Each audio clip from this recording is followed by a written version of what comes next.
The next clip really shows how Tate cannot keep up with his own rubbish. The man constantly is contradicting himself.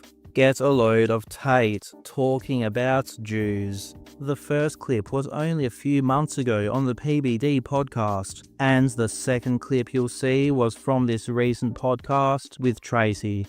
You know, this whole Jewish question thing is actually an interesting one. I'm going to talk about this. There's a lot of people online who are fervently anti-Jew and are very anti-Semitic, and I know who these people are. There are people in the world who blame the Jews for absolutely everything, and that is pathetic. And these people think that they worked out the secret of the world, and they're based, and they blame Jewish people for everything. They're like, oh, but that's the Jews. Or they'll say, oh, but you can't get a girlfriend because the girls have all been subverted by the media. That's the Jews. To argue that the Jews are the only reason why you're a little bitch hiding in your house at home, that's also bullshit.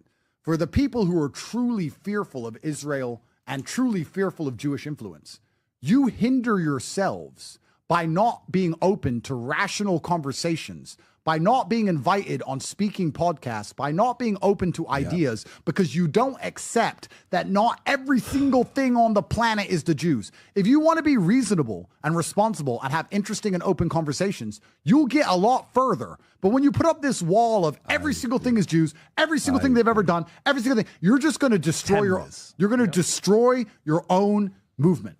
These feminists don't give a shit about women. They are deliberately trying to destroy society. And if you want to find out who these people are, look up who started the feminist movement. I'm not going to say it on the podcast. I'll let everybody do their own research. But then you're going to learn what's really going on. I need to look at that up. Look it up.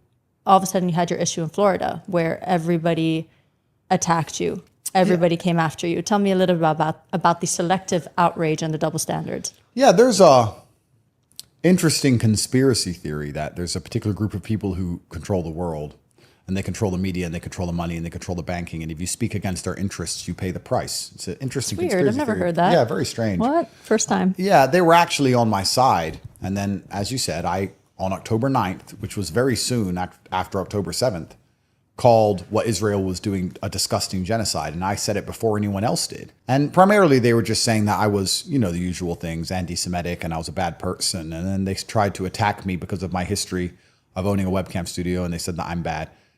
I obviously made it clear that OnlyFans donate millions of dollars a year to AIPAC, which AIPAC, of course, are the Israel lobby, which are heavily involved in American politics. And OnlyFans, who's owned by a Jewish man, donates millions of dollars to this day, but they don't care about that.